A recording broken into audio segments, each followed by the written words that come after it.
I think we are now live. And so I want to say welcome to everybody.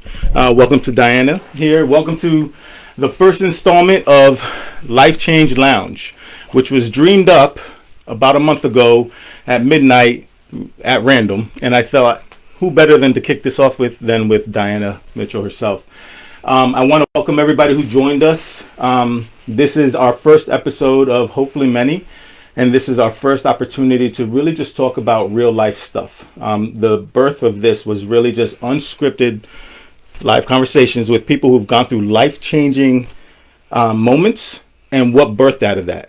Life Change Institute is the company that I started up that talks about life change, life issues. So Diana was gracious enough to drive from the peninsula through the traffic, she said, in the rain with vertigo. Having all kinds of fun. And I have to hook her up with some coffee. So this is a real conversation. If you don't want real conversation, might as well log off. Mm-hmm. So here's how it's going to go. We're going to talk for about, 40 minutes or so. And we're just going to, there's only two scripted questions. And I'll tell you ahead of time. What was the life change moment? And to you, life change means, right? And we try to define that in a positive way, having looked at everything. Other than that, we haven't rehearsed this. And I want you guys to be able to just appreciate the story that is Diana's story and our story together. And then talk at the end about questions. I have a friend of mine, shout out to my girl Jasmine, who is keeping track of the questions that come in. If you're sending in questions on live, she will be sending them to me at the end, and we'll be answering some questions at the end, Lord willing. And maybe this thing goes horribly wrong, and maybe we're not even recording now. God only knows. So I just want to be able to talk. Life Change Lounge, take one. I need to introduce this young lady. We met 5 years ago? 4 years. 4 years ago? 4 years ago. And we met with a council regarding opioid addiction, the regional Hampton Roads opioid working group. And I am a therapist by trade. And I like to work with addiction. I say I love drugs and I love to work with that. And Diana has had her own life really impacted and altered with that. And so we met. Was that the one at Chrysler Museum when we met the first time? Or that wasn't the first time, right? No, the first time was at the Hampton Coliseum when you stood up and spoke like nobody had ever heard and said, he understands it, he gets it, he gets what's going on here. So Diana has this sort of way of going at people and saying, I need to talk to you. And that's exactly how it went down. Yeah. And she's an amazing woman. A woman that is willing to unashamedly share her story. And right before we came on said, it's hard sometimes to continue to share a story if you feel like you're not making an impact. And I told her, I don't know how many people will watch, but I do know you made an impact enough with me that I had you drive from the peninsula and you stay on my mind. So Diana Mitchell, who is birthing Brooks Bridge and working through that. And I just want to introduce an amazing woman to you. A great friend of mine, and I pray a friend to come for a long time to come. So we've made it through 4 years. You still listen to me, God. Yeah, love well, you ain't married to me, so maybe that's why. There you go. So really, the first question, and it's just to get things going, but it's literally that one question. So just telling everybody about yourself, a little bit about yourself, and not too much going into. I told Diana we wouldn't dwell so much on the life change incident itself, but being able to talk about what was the life change incident or the life change event that you went through. And feel free to speak freely. This is unfiltered, and so I want everybody to know that. I guess the biggest life-changing moment was one night. My doorbell rang and I opened it, and my daughter was standing in front of me, and she said, "Mom, I'm a heroin addict." And I had no words. I don't know where in the world would you find drugs. How old was your daughter at this time? At this time, she was 16, 17. Mm-hmm. Yeah. I have no words for what the bottom fell out of my life. Because first thing was, how do I help her? Mm-hmm. And that's kind of what started me on the journey of trying to find help for her and realizing that at her age there was no help. or there was no real help. You know, we were in a certain economic group, so we couldn't get help, and so it was turmoil. I had to send her to Florida, and you know, then there was no help coming back, and I guess that's where Brooks Bridge comes from, is trying to connect the right people with the right resources, because they're not there. And it came out of a learning of not being able to find the resources when your daughter was at the door saying, I need help. Right. And you say, where do we start? What do we do? How do we go into this world that we didn't even want to be a part of? And how do we start? Yeah. No, nothing. Absolutely nothing. Yeah. I mean, the first phone call was to the school, and school saying to me, you know, well, you know, Mrs. Mitchell, we don't have heroin addicts in our school. And the denial. The denial that my daughter, who, by the way, is a 4.3 GPA, very, very smart, did something very, very stupid, like a lot of our kids do. Right. And to have somebody, a guidance counselor, tell you something like that, I'm saying, she's the only one? Yeah. And then trying to find help. And then people, like, going to the ER when she was going through withdrawals and trying to get help, and people treating us both like trash. Like pariahs, Yeah, like we, you know, like... and, you know, her not understanding, Mom, why are they treating me this way? And me not understanding, my daughter's sick. Yeah. I just need help. And need help. It's the pain of a parent, Diana, right? To say, my kid is sick, I need help. And every time you hit a closed door or a hoop or a burden and you say, can't you guys see I need help? And so just kind of to tell it, this is not for the next 12 years that you went through this. No. This was 17 months, you 17 months. 17 months. Yeah. And then unfortunately, we ended up losing her right after Christmas. She had been straight. She just started college. She was going to Thomas Nelson. She wanted to be a nurse, and she also wanted to be a counselor. And she made a mistake and went with a friend and decided to try whatever they thought they were going to do. And she had a massive heart attack, and they decided not to help her. And they rode around for 2.5 hours with her in the back of the car. And legally, I cannot do anything. Yeah. She was in the hospital for 2 hours before the kids refused to say who she was. She was in the hospital for 2 hours before anybody came and got us. And that's unacceptable. Yeah. I mean, in addiction, what's so horrific is there's no help. There's no real help. Right. You know, they take you in, they talk to you, they talk at you. They check some of the boxes, is what we feel like. Right? Not even some of them. Not even some of them. I mean, the treatment center she went into in Florida did a phenomenal job. It worked. Right. But when we brought her home, there was nowhere to take her. Everywhere was like an hour and a half. And anybody knows anything about addiction, if you leave them alone for a minute, it's really easy to slip right back into that pattern. So that's the headache, is trying to understand the world of addiction. Again, learning this process, on trying to understand the addict brain, and understanding this thought process, understanding how can I support, how can I do this, trying to balance that with real life of, I still have to live, I'm still a wife, I'm still a professional, I'm still all these things, and balancing all of that and understanding. And that's where, you know, this is where the learning is hindsight is 2020. And you learned a lot of that now on how to do that. But I think the hope is, Diana, that it's not in vain, right? Right. Because I can't imagine. We were talking about my 14-year-old.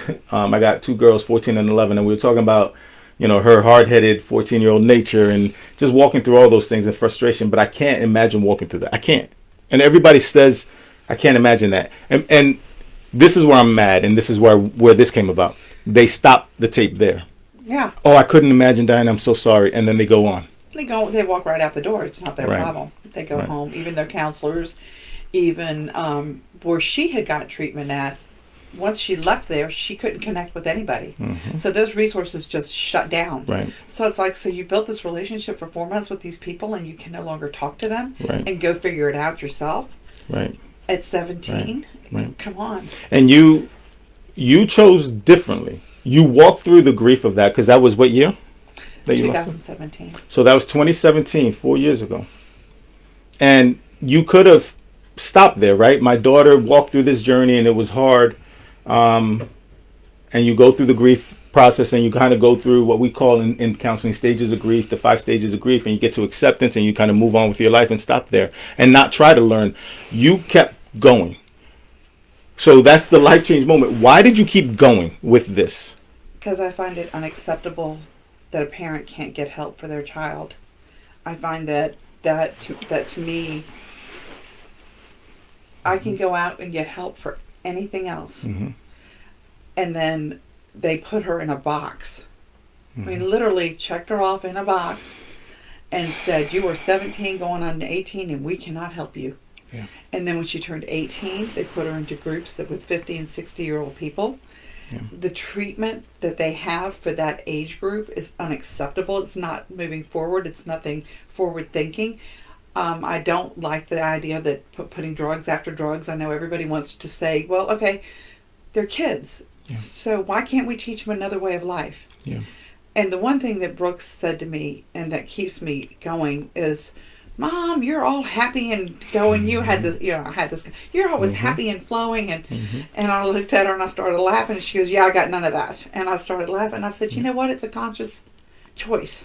Right. And when you do drugs and when you get into the depression, that gets blocked. You're a teenager, so we need to teach them how to get through that. Right.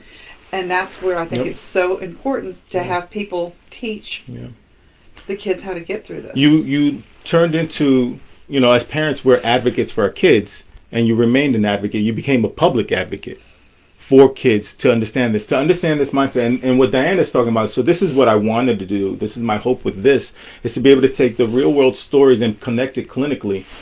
We look at this person who's young, who's still developing mentally, and we have to appreciate them being just a kid. They make dumb decisions, dumb mistakes, and they're goofy and they're silly and they're all these things, and they're still learning.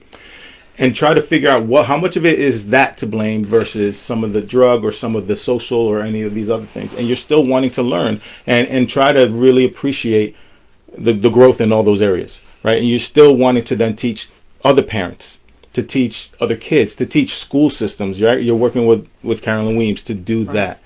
And it's tireless. Even though it's exhausting, it's tireless. And sometimes it's very ungratifying. When you stand in front of the school board or you talk to school influential people and talking about, what conversations we should be having with our children. Because, of course, I didn't know I had to have the heroin conversation. Why would I think I would have to have the heroin conversation? Right. So why are we not talking about the gangs that are in the school, the drugs that are in the school, these conversations that need to be had? When did drug education and sex education in that way come out of the schools? Yep. It all came out. And I have to say the schools. You can walk around and see everything that's going on with these kids, and you don't think that your child is going to make a bad choice. Well, my daughter made a bad choice. Right. And it's a third of their lives that they spend is in school. Yeah. So all right, so let me ask, I told you this is unscripted, so I'm like, man, where do I go with this? What are the conversations that we're supposed to be having? Because, okay, so here's the progress, the growth, Diana. You go to a life change moment, and then you said we're supposed to be having conversations, and we have this platform. What are parents supposed to be talking to their kids about at 15, 16, at 20 years old? What are these hard conversations, and how the heck do you do that? I think that, we had the drug conversation. I just never thought we would have to have the hard drug conversation. Right, like it was like drug light. Right, drug light, right, because I'm still thinking I'm a 70s kid, It's peace, love, and, I tell everybody, Cheech and Chong. Okay? I tell everybody the weed out today. This is not your Cheech and Chong weed anymore. This stuff is no joke. This is like you said, it's no joke. It's literally poison. Mm-hmm. It is literally, trying to take our children's lives. What people don't know, and it's not in the news, it's not in the schools, that it is anywhere from 11 to 35, and it's killing an entire generation. Nobody wants to bring that up, but it is. It's also hitting more men than it is women. And that's scary to me. I'm part of groups, and I sit here, we had an 11-year-old mom the other day, come on one of the groups. I'm like, how do I talk to somebody who lost their 11-year-old? Why would an 11-year-old try a drug? Right. And then, you can say, was my home perfect? No. Am I perfect? No. Right. But I'm not bad. Right. Right. You know, I'm not. And that's exactly what families find, right? We say, "Man, I wasn't bad enough to deserve this." Right. You know, I know I messed up a little bit, but couldn't we, right? And so then, deal with the emotions of all of those things, right? Again, I hear that we're supposed to have these specific and intentional conversations, but I'm trying to find a way to put it nicer. How do we get our heads out of our butts to have that conversation? Because there's a lot of denial. Absolutely. And you don't think you're going to have. I didn't think I would have to have that conversation with my daughter. Like I said, we had the conversations. Her grades were still good. She had great grades, but her friends did change. Yep. But they didn't change that I had to worry. They're, really cute girls, I didn't see anything that alarmed me. Yeah. But then, of course, I work retail. So a lot of times she was already gone by the time I got home. Yep. And Dad's like, oh, that's my little girl. Yep, okay, have a good time. Because it looks good on the surface. Absolutely. She didn't show anything. Right. So the other part, so it's having the conversation, but it's also paying attention to some of the nuances. Right, some of the things when you know your kid, and when you know some things are changing, it's go with that spidey sense is what I say, right, and check and say, hey, what's up with this? Well, that did happen for me because she kept attacking me, and she kept fighting with me. I mean, and not just a little fight. It was like, and I was like, what the heck is this? And I got to the point where I was thinking about quitting my job, but I had all the health insurance. Right. So, we're just a middle-class family, paycheck to paycheck. I don't have money to be able to send, we were told you need to move, you need to do this, you need to do that. I'm like, where do I go? Where do I send my... So that's the bridge, right? So, okay, all right, just to recap, we're Life Change Lounge, we're here, we're chilling. That's the life event, and this is where the bridging comes in. I don't want to have to move. I know that we're facing real big problems. I know that I had to send her out of state. I know that I had to do this. And I know that I didn't want this to end in vain. I shouldn't have to move or be, billionaire to be able to find the right treatment. And so we try to connect that, right? You're still trying to connect things. And you're still facing, is it the same frustration that you faced in 2017 and 2016? Pretty much.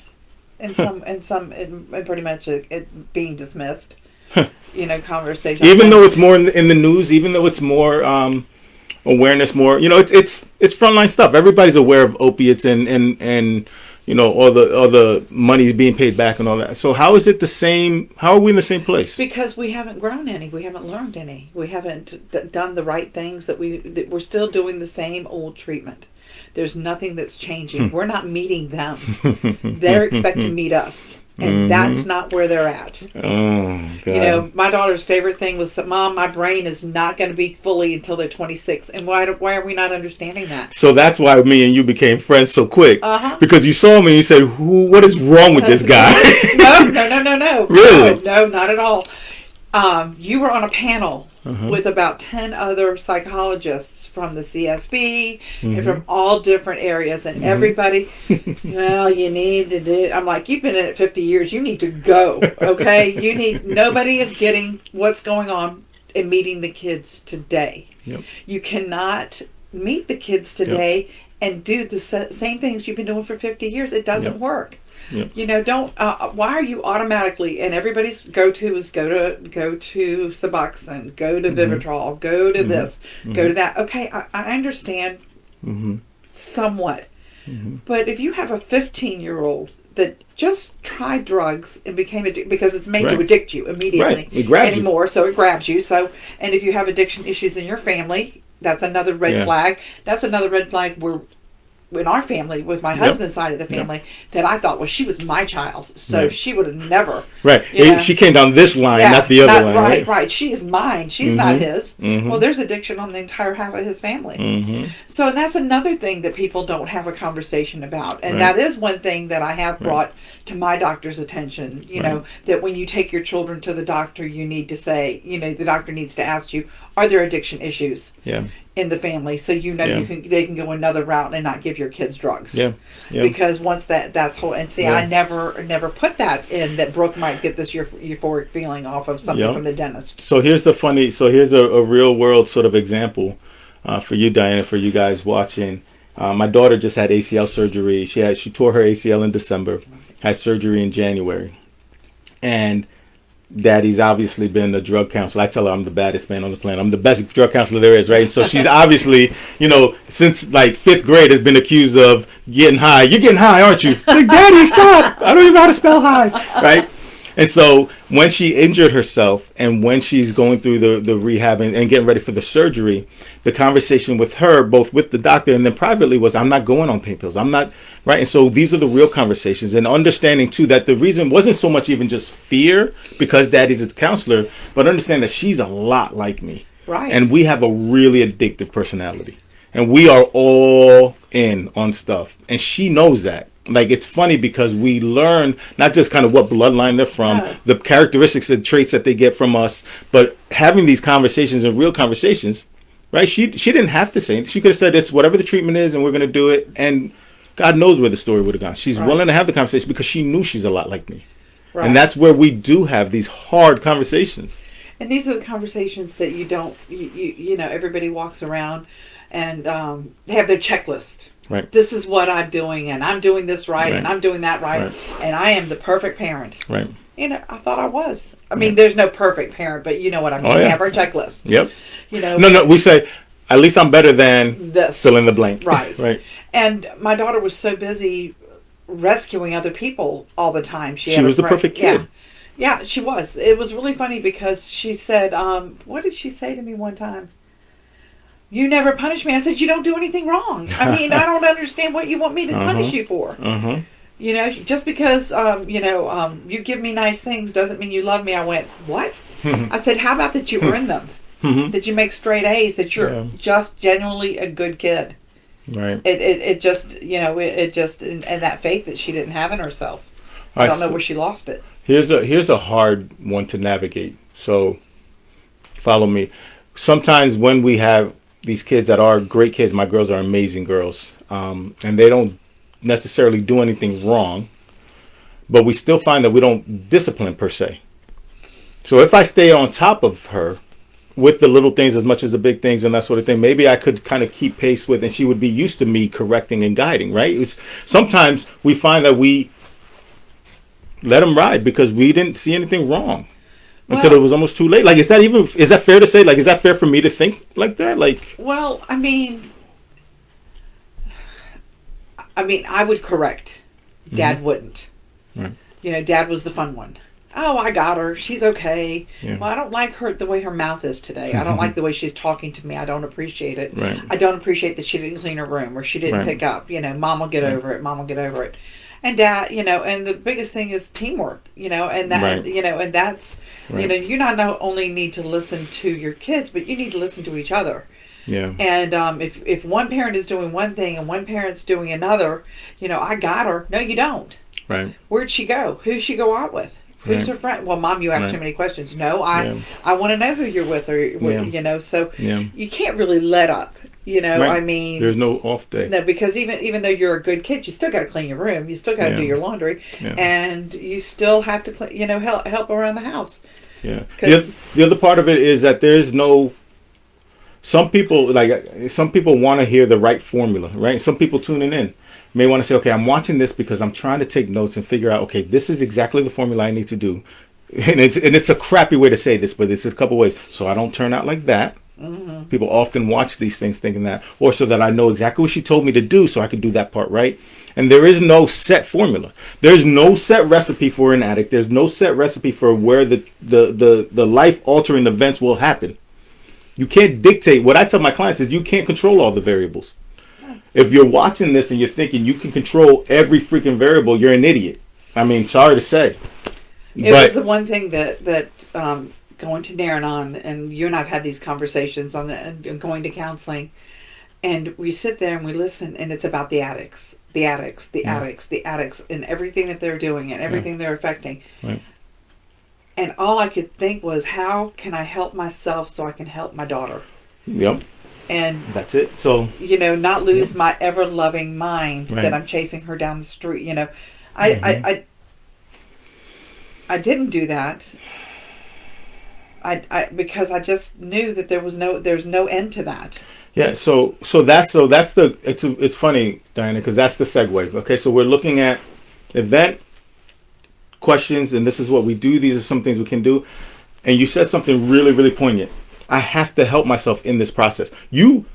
Listen, we as parents want to try to pick the road that our kids will go, and we're going to tell them this is exactly the way it is. And Lord knows that doesn't often work well. You can't navigate, you can't pick the decisions that they make, and you can't pick the friends and all the things that happen, but you can take care of you while you do that. So two things that come from this. One is where I come in terms of the clinical work that I do with families to help teach them about this world that they didn't want to be a part of, that they think is horrible, but they try to add their own logic. And you got to learn this world. You got to take care of you and know what it looks like to take care of you if you're walking down this path.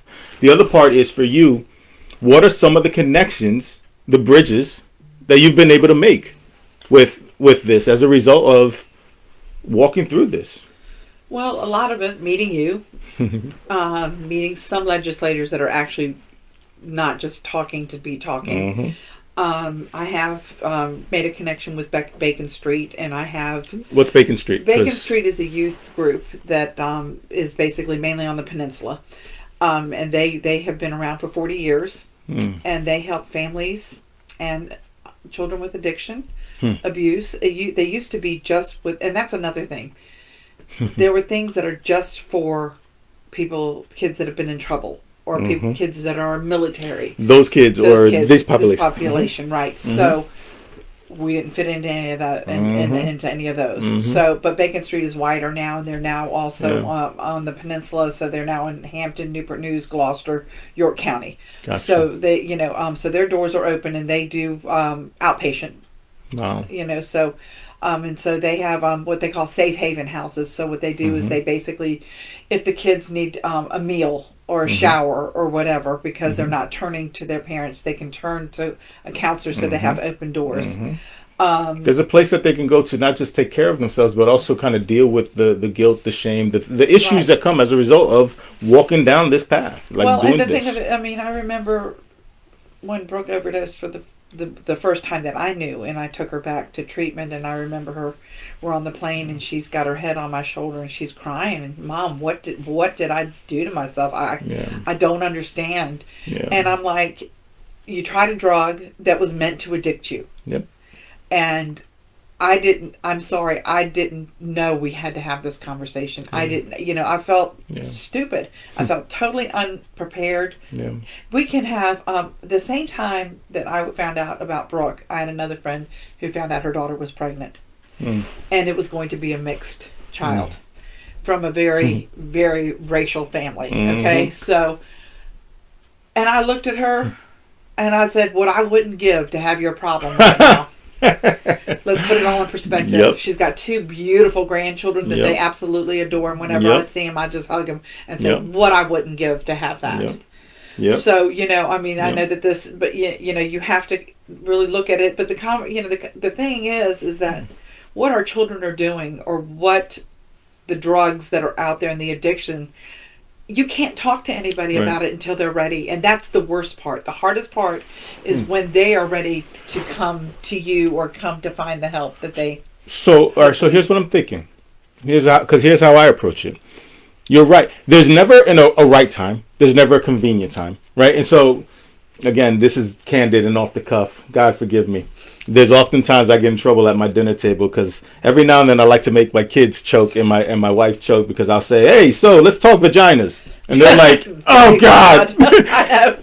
Because there's never a convenient time to say certain things, right? There's never going to be the opportunity to talk about heroin, right? Like, oh, did you see the news report about heroin? So speaking of, right? It's not going to come up. And so my approach, and you can tell me, if we make it a normal part of the conversation all the time, then we never have to worry about a convenient time. Right.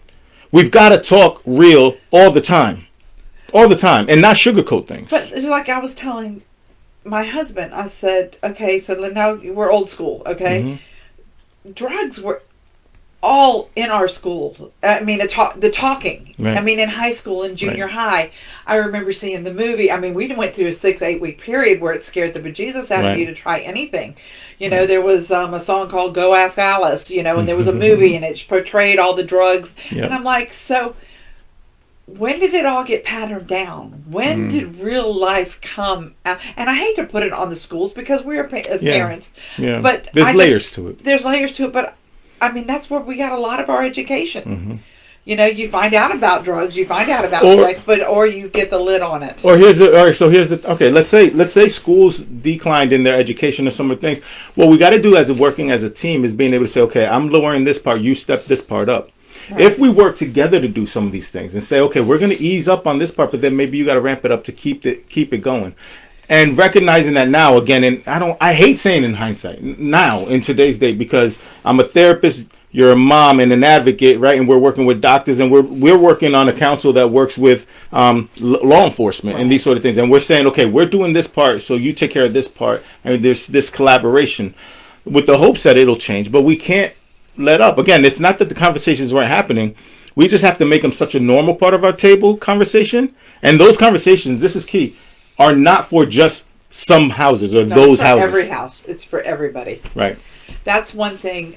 Carolyn, got passed into law, was her agenda for the schools to start in kindergarten teaching about, basically it's a progressive program all the way through high school. Yeah. And it has been put in so it can go into every high school across the state of Virginia. Governor Northern signed it in a couple of years ago. Yeah. What I can't understand is why isn't it in every school? And when I tried to get it into the Hampton schools, it was bits and pieces. And I'm like, I don't understand. Why is this not an urgency?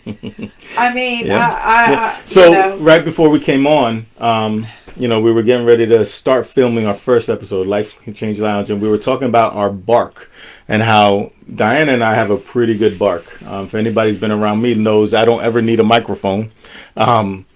And I'm loud, and Diana is an advocate, and she's loud, and she will not take no, and yet people still don't move. It makes you really wonder, is it because we're not loud enough? Is it because we're not barking enough? Is it because we don't have the right people barking? There's a lot more to it than just you're not advocating enough. It's not that you're not doing enough. It's called power and money, and who wants to listen and who doesn't. I've been in front of a lot of political people and oh yes, and walk away and they don't do anything. Yeah. We've had videos given to congressmen and to city, and they just nobody wants to hear it. Everybody wants to but in the meantime, people are walking out with their children, predominantly from 25 to 15 in urns, and nobody talks about it. Nobody says anything. I just got a text from a service in Gloucester, and two people that have a 16-year-old and a 15-year-old, parents trying to find help, trying to guide them, and everybody wants inpatient, and what's inpatient is awful. Yep. It's awful. It's, and how the funding goes. Don't throw your good money after bad. Really do the research. Try to find somebody, because 90% of these places are just awful. I wouldn't take anybody to them. There's nothing that's the thing of it is that addiction, is horrible as it is already the bottom of the barrel. So to put them someplace that treats them like zombies, even lower, it's like, okay, well, we don't have a mirror, we have a piece of aluminum foil here, and this is how. Don't need to put it up there. Right. But sometimes that's all we think that we have access to, or that we have money for. I guess so. Here's where I come in, because this is where it helps to have a relationship like this, right? We didn't go in. You did. I don't think you went into this relationship knowing I was the greatest therapist ever, and you wanted to learn from me. No, I said I wish my daughter had met him. Because that's buy-in, and that's exactly where I was going. When we figure out, or what do we have to do, right? Is getting buy-in still from our kid, because they are still our kid. They're still our family member. And we have to have the conversation, not just the hard conversations we've been talking about, then saying, okay, so what do we do? Right? The truth is that somebody wrestling with addiction wants help. Talk to them and say, okay, let's talk as much as possible with as clear head as you can, and take the input and work together and say, okay, then we look at these are the things that are available to us based on money, based on accessibility, location, locale, and where we live, and then look at these choices, but make this hand in hand. What it does for you is that it helps to build this rebuild, like you say, right, this bridge that they thought they broke with their addiction. Right. You have to work together. And so many times, I'm telling you, so client after client that I hear, they say, I can't go to them and talk to them. I can't go to them and ask them. I can't imagine what they think of me. I don't care what you think. We've got to find help for this, because I don't want to lose you. And see, that's where the disconnect came when she came home. because we didn't know who that person was. They came home to us. So we're trying to figure out this regime that she's been living for 4 months. And she's walking around on eggshells because, you know, and then we're afraid she's going to use. So there's just eggshells, and it's a combustible, and it was meant to fail. Right. Yeah. It's meant to fail. You had all the right tools, and nobody who knew how to use them. It was guaranteed to fail. So this is where we connect. And Diana has referred a client or a family to me. At my practice here in Virginia Beach, what I do is a group called SAFE Group. It's called Support and Family Encouragers, is where the acronym came from. It's been around for a couple years, and what it is it meets once a month for family members to come in, sit with a therapist. You don't have to pay the whole sort of, I'm getting therapy from somebody forever and ever, but you come once a month for an hour, and we talk about issues related to addiction and recovery for the support person. And that's where they get to learn. And so what happens is, and it's not I'm not taking credit away from Al-Anon and Nar-Anon, where we need the support, where we talk about our addict that's in recovery and we need help. This is to educate you. What do I do with these symptoms? How do I recognize, you know, the isolation that exists with COVID and the isolation that comes with using, because they feel like there's so much guilt and shame? What do I do? How do I step in? How do I ask the right question and word it right? And that's what a group like that does. And so we have that here. Yes, it's a shameless plug, because we need resources like that to equip family members on what to do. If you had that back then, God, we could play the what if game so long, so much. Well, and that's another thing that's that I believe strongly in, is the peer recovery specialists. Yep. Those people, those in between people that come to meet the addicts, to meet the families, to help them. I mean, to me, that is the bridge. That is exactly that area that needs to be grown. These are the people that are the ones that get you there. How did you find out about peer recovery? So, because I know, right? I've been doing this work for over 20 years. How did you figure out peer recovery? You're like, what? This exists? Like, how did you come across that? I came across it when we were at the same time that I met you, when people were standing up and doing their testimonies. And I was like, what is that? What is that? And I'm like, so why did you send my daughter home, and I could hook her up to, let's say, Bacon Street, but I couldn't get her there till 6 weeks after, because you can't get them in. Where's that person? Because guess what? When we sent her to Florida, there was somebody to meet her at the airport. There was someone to walk with her all the way. And I know that sounds insane, but that is where, and right now it's just mainly in the judicial system. Right. It's not, you know. But that's where the advocacy needs to be, right? So, okay, so let me backtrack for those who may not be familiar with addiction and recovery. Peer support specialists, peer recovery specialists are people who've walked this path and have come out the other side, being able to then turn around and help people who've done it.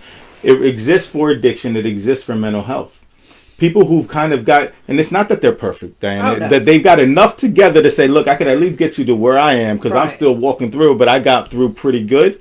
And so they're familiar with addiction. They're not the therapist that says, I don't know what you're talking about. I've never been there. But they've walked it, and they can say, listen, I'm with you, and I can walk with you every step of the way. And for parents and family members to know that they exist. People who've been wrestling with addiction for a long time, Diana, know that they exist. Yeah. It's funny because addicts, right, people who are actively using, don't reach out to peer support specialists.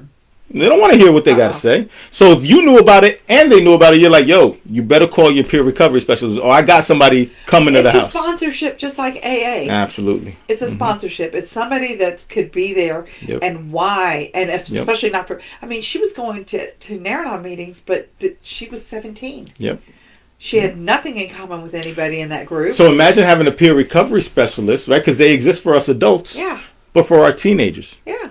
Right, and for our in-betweeners. You don't have to be 30 or 40, but, you know, somebody that's 25 that actually understands they're still there. Yep, that says, listen, and they can, so that it's exactly what you were saying, can talk the lingo, can walk the talk, walk the walk, and say, listen, I'll use the same vernacular you use, I'll use all this to talk to you the way you know you need to be talked to, not by some old man, but by somebody who's right here. Not even looking at your face. I mean, we went to one person, and she never looked up one time. And right in front of her, I looked at Brooke and said, let's go. Wow. I said, and the woman was like, excuse me? I said, no, excuse us. We didn't mean to waste your time. Wow. You know, you didn't even look at my child not one time. Yeah. You know, so, I mean, there's a lot of money with a lot of bad. You know, and so you and I'll tell you, we will do more work to be able to build this sort of peer recovery, peer support, and especially with regards to how it impacts our teenagers. Because for me, I always look at things clinically. Right? How do I treat this? How do I do the clinical diagnostic work? But it's not just that, right? It's being able to talk with real people to say, man, all you wanted was a peer recovery specialist. I got somebody for you. And some of my folks who've been riding with me in recovery, you know who I'm talking about. They know this is who I'm talking about. These are the people that I need to get you connected to say, look, show me where the kids are and let me talk to them. For real, for real. That's where we need to talk. That's where we need to talk about it out there. We have Safe Group that educates parents and family members. That says, guys, let me talk to you clinically about what's going on in the addict brain. Let me talk to you about how to deal with the social aspect. Talk to me about this, Diana. I want to be able to kind of shed light on this before I go to that final question. Then we go to questions. Give me an example. Give me a success story. Right. So we have the journey that you've had with what life looked like, walking through the stuff with Brooke, walking through the immediate and then not quitting, looking at the advocacy work, looking at some of the resources now, the hard conversations, and now being able to reflect. Give me one that comes to mind that says, this is where I know that Brooke's loss wasn't in vain. We were able to connect these people with this, and I know that she would be, and she is looking down saying, that's exactly what I wanted to happen. So tell me one example. This one's hard. I got tissues. So, the night that Brooke went down, her friends were riding around with her in the back of her car, and they rode right past our house. And they went to a house around the corner, and there were two young women there, and one of the young women was in the medical field. But she couldn't help her. So the long story short is, as I started doing my advocacy work and stepping out and stepping through, and it took her a while, and we were doing a freedom service at Langley Baptist Church. So we were having gathering for folks, and that was another thing that was doing really well, but it didn't generate what people thought it should immediately, so they shut it down. But in the meantime, it allowed this child to reach out to me. And she said, I'm so sorry I couldn't save your daughter's life. So she was the young lady that she had they had taken her to. Wow. And in that journey, she has been clean for 4 years. She's doing incredibly well. She's reaching out to other people and helping other, parents, but that just one, and I mean, she was, she actually came to my house not too long ago for the first time we've actually met. And then she saw how close I lived, and I had to hold her up because she was just lost it. And I said, this, unfortunately, this was her journey. But I tell you, I said, if she saved your life, just one life, and hopefully many more, because that's who she was. Yeah. That's who she was. God. All right, so first of all, I got chills. I hate you. Because there's a genuineness to it. There's a passion there. There's an understanding that that's real, and you're like, oh, and it hurts. And so, for instance, in school, they always teach us, right, don't cry with your clients, right? And I'm sitting here like, oh, because it's real. And you don't want proud of her. Right, and it's so right. Proud It's of that, her. and it's so hard because you learn to wrestle with too. For you, Diana, the balance that is, damn, we had to go through this, but damn, I get to see this, and I'm so proud of her, right? And so, I even hurt for the girl that Brooke took care of. This girl that let my daughter die. She was living with us because her mom beat her up because she was a cocaine addict. She was staying with us, and as badly as I want to hate her, and I mean, I'm sorry, that's just it. No, and it's real. There's a part of me that was like, why? She's a very severe addict. She's just now on the Hamptons Most Wanted list, and that breaks my heart in a way because Brooke wouldn't have wanted that for her. She wouldn't have wanted it for her. So. God, thank you. That's wow. Me and Diana were talking. Getting set up. She's watching me run around this office, setting it up and getting lights and microphones that were kind of working. And, and again, the conversation was, how is this being effective? It's not working. We're not making a difference. We're not making a difference. I'm telling you, this wasn't scripted, Diana, right? To be able to have you repeat and just kind of remind yourself of that one, right? And so I'm not encouraging that we go from mountaintop to mountaintop experience, right? That in and of itself is what addiction is. We stay high, right? I'm not saying go from mountaintop to mountaintop, but I'm saying that we remind ourselves when it gets hard, when the pain is real, when it's like frustrating as all get out, that I know that there's one. And if there was one, there has to be another one. Well, people keep telling me that. People keep saying use your voice, which is really her voice. Yeah. Because she wanted to be well. Yeah. I get signs all the time, if you believe in signs, either whatever your spirituality is. Every time I think that I need to stop, then I get a phone call, or I get another something to push me forward. So you know. So even though you verbalize, and I'm just not going to do this, you ain't going to stop. Not until there's some place for somebody to get up. There you go. Not until there's a place, and not until there's the right place for everyone to get. Right. I don't care who it is. The judgment still is out there. It's still huge. But I want to believe that we're chipping away. Listen. We put a different face on this, right? So we try to put what I call lipstick on a pig, right? This thing is a nasty freaking pig, and this thing is gross. And we're trying to make it all pretty. And when we finally get real, and we have real people like you, real parents like you, real therapists, I'm going to own that, right? That can have real conversations. We will continuing to trip. I have therapists working under me. Guess how they're getting trained? You have parents that you advocate for and you talk to. Guess what they're hearing? We are going to make that impact. It may take a while, but... What's really strange is that I'll have parents that reach out and then they stop. Or then I'll, because I'm their worst nightmare.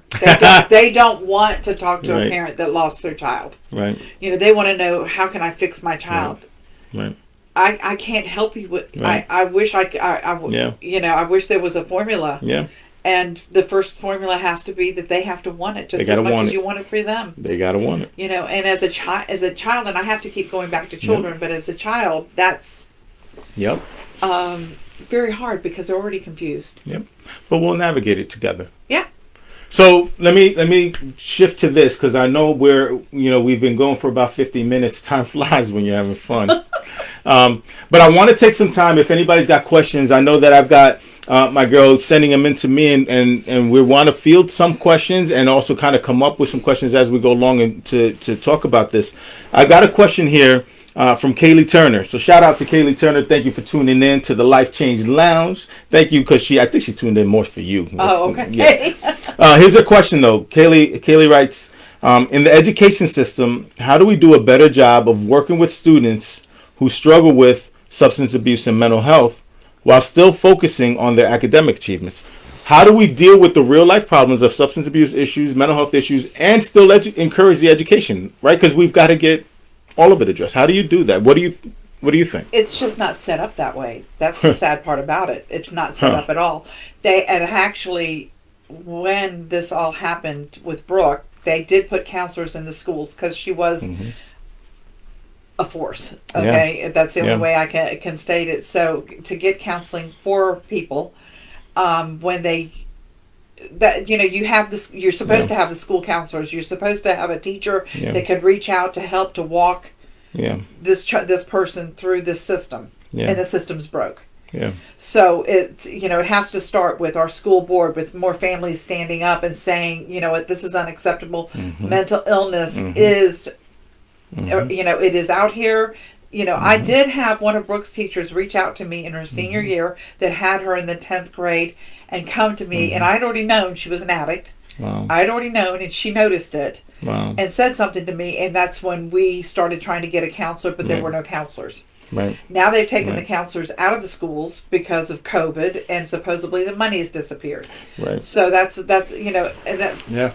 I'm sorry. I wish I could give you a better answer. But it's what we know we wanted to talk was real. Right. If we don't know, or we just say, it's just real. We call it how we see it. So here's some of the things that I'm thinking of, Kaylee, and some of the ideas I have. Right. Number one, ask. Right. We got to start with asking. Now, you have not because you ask not, right? Sometimes school systems, sometimes depending on where we are, they just thought this isn't our problem. This isn't for our population. So you ask and you start bringing it up. Brooks School was so afraid that I would call them out on what they did. Mm-hmm. Because when I called them and said, Mm-hmm. you know, hey, what's going on? And, you know, how can I get help? Mm-hmm. And they were like, there's no addiction in our school. So when I did a documentary for the school system, Right. I had not heard from those people in 2 years. And all of a sudden I get a phone call. Well, what did you say? Yep. Here's the other part we do. There's strength in numbers. Right? There's a reason PTAs exist. There's a reason that mobs even exist, right? There's influence in numbers. Start rallying the troops that you know have an issue with this. Because this can't be just your concern, Kaylee. There's somebody else in your circles, in your immediate circles, and you start talking. Right? We normalize the conversations like we've been saying, Diana, and you start getting people behind us to start talking. Right? The squeaky wheel gets the grease for a reason, because you call every day, because you talk every day. And it doesn't take a Diana or Carolyn who loses their own child. It says, let's talk about this.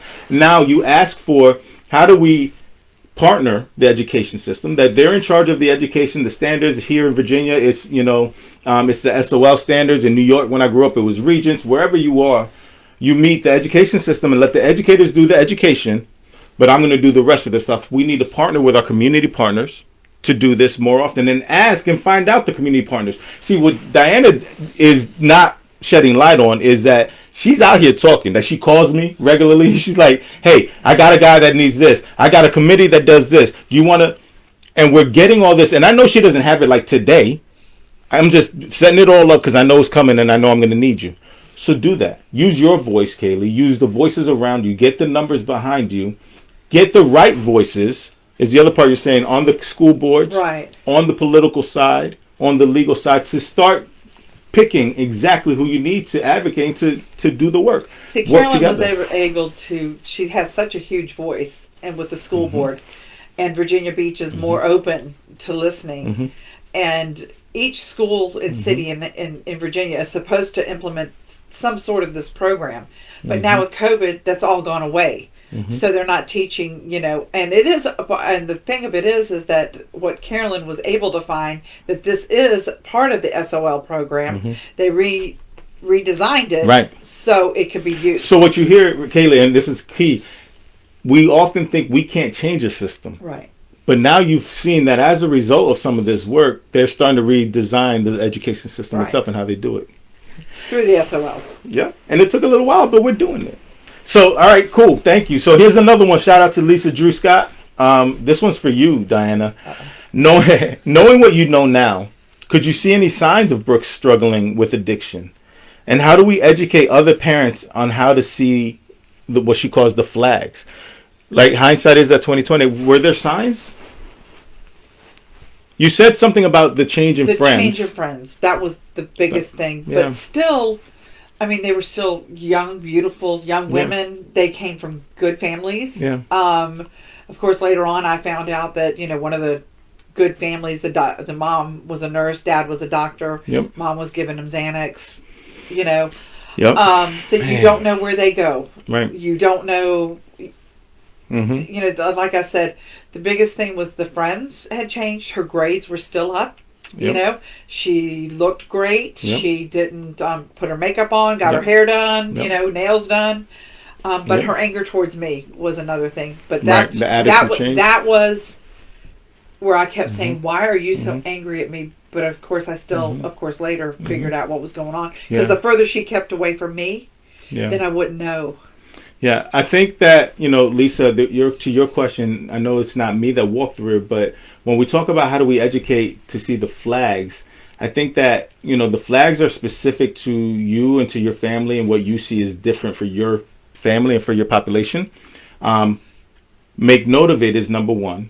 Just say, maybe you acknowledge it, and then you monitor. For a little bit, just to see, is this my head kind of running with it, or is this really a flag that I need to address? Well, like, she would be on her cell phone late at night, and I would be like, what are you doing on your phone? Put that thing up, or there's a cutoff time. You're not supposed to be on it. Right. And, of course, unfortunately, her father and I weren't on the same page. Oh, leave her alone. She's all right. Well, no, she didn't even be talking to anybody at 2 o'clock in the morning. Yeah. Just different things that now I look at. Right. And so you could always say look back and see, but I think, Lisa, that the key thing in terms of, and what I do to educate families is be invested, right? And know your kid and know these sort of flags. If it's a flag, if you think it's a flag, have the bold conversation and say, hey, what's up with this? Listen to yourself. Because I knew something was wrong. I just never in a million years thought it was that would be that. Moms know. Yeah. So let me get this one. As a community, somebody asked, so thank you guys for sending in your questions. We're going to go a few more minutes here. As a community, how do we make people more aware? That's a great question. You get props for that one. Yeah, well, and all of them are great questions. The thing of it is that talk about it. I walk into a room and everybody just, oh God, that's the woman that lost her daughter to drugs. Yep. I'm so isolated. Yep. And she's going to talk about drugs and I'm going to run the other way. But that doesn't bring shame to you, no, right? I'm not shamed. You almost puffed out your chest more like, yep, I am that woman. Yeah, I am. You know what? So take pride in that. So how do we change a community, right? How do my daughter, okay, so this is how I look at it. My daughter made a mistake. Yep. Okay. She was not an addict. She made a mistake that killed her. Absolutely. Okay, so she wasn't old enough Yep. to say, it was all combined in one thing. I'm very proud of who my daughter was and who she still is in my mind because she wanted to do things. She wanted, that choice was taken away from her. So, and parents that are hiding and they won't have a conversation and the communities won't talk. That's where we're burying our kids. So that's where I was going to go. You took it, man. If you were, you could be the therapist. I think. Here's what I'm going to say to that question. Right? We've got to walk our walk. This is my life. This is my story, and I'm just going to stand by it. And there's parts of it that are ugly. There's parts of it you may not like, but there will not be shame in my story. And I'm going to walk it, and then give other people the right to walk theirs as a result. They have to see how you walk it. How do we educate the community? We show them what this looks like. We keep normalizing this conversation. We keep things like this going. We tell them about tuning into Life Change Lounge and say, yo, did you go on Facebook for an hour? I didn't even think I wanted to do this. And we share this. We continue to advocate because she's not the only advocate. We talk about real people when we find them. And we say, let's keep this conversation going. And even your faith-based leaders. Absolutely. We did that one function with the faith-based leader, and I actually had a minister stand in front of me when I asked him, what do you minister to your flock that is dealing with addiction? Yeah. And he just got this blank face on his look and started to walk away. And I said, why are you walking away from me? I said, because the one thing I'm going to tell you is that if you're not ministering, you're not taking care of your flock. Yep. Because you have people that are in your congregation that are literally dying because they can't get help because they're too embarrassed to walk up to their religious leaders and their deacons and whomever to get the help that they need. Right. Absolutely. And that's not any kind of spiritual guidance that I say. Hiding is not acceptable. Yep. You wouldn't hide if you got cancer. You wouldn't hide if you needed gas in your car. No. So look, we're going to take one last question. This one's for me, but I want you to chime in on this and tell me what you think, because maybe you can help me answer it. I'm not sure who it's from, but thank you for writing in. It says, how is this company, how is Meridian, how is Life Change Institute here going to get hands-on on the change makers so that more teen stories don't end up like Brooks? Oof. Dang. It's funny. Now you open something up because now we hit 8 o'clock. So that means I get to be even more wide open, right? It's not a challenge. I think it's an encouragement. I take that as an encouragement because I hear it in that question. We need you to speak more and we need you to do something, right? People do a whole lot of talking, and I get real upset in this industry when people do a whole lot of these Life Change Lounge sort of talking things and they ain't never doing nothing. I get pissed. How am I going to do that? So let me tell you my promise, right? My promise is, I told you, I've got therapists that work under me. We're allowed 10 therapists, and I teach every last one of them about what I do and how we do it. I make this a conversation. This is my life in talking to real people like you so that I never get it twisted that this is about a paycheck or about a book, a DSM or a classic, a diagnosis. But this is a real life story. And anytime I want a real life sort of thinking, I put Diana's face on it and people like you. And so I have real relationships. what are we doing in terms of clinical work? Because there's a truth to it in being a business owner, and being able to say, okay, now I've got the opportunity as I keep coming up in this. Life Change Lounge birthed because of this idea, exactly because of this. Kid you not, I was in the shower and I thought, I'm going to do a Facebook Live talking thing because I want to promote this company, and I'm going to talk to Diana. Because that's how these things happen. When we feel this inspiration to do something, we have to act. So what am I going to do? I'm going to keep doing these conversations and more like this. I'm going to continue to talk to other therapists that need to be aware of real conversations like this. Not only train them, but talk to and train therapists on how to do real therapy like this. I'm going to stay advocating in our schools. Right, stay loud. For as much as I embarrass my kids, they're also quite proud because Daddy is loud and he is saying something that's real. And even though my family does not stand, I basically stand alone. Mm-hmm. But my son says to me all the time that this is what my daughter would have wanted. Yeah. And I couldn't save her, but hopefully I can save somebody. Yeah. In those conversations. But we need more counselors. We need more good counselors.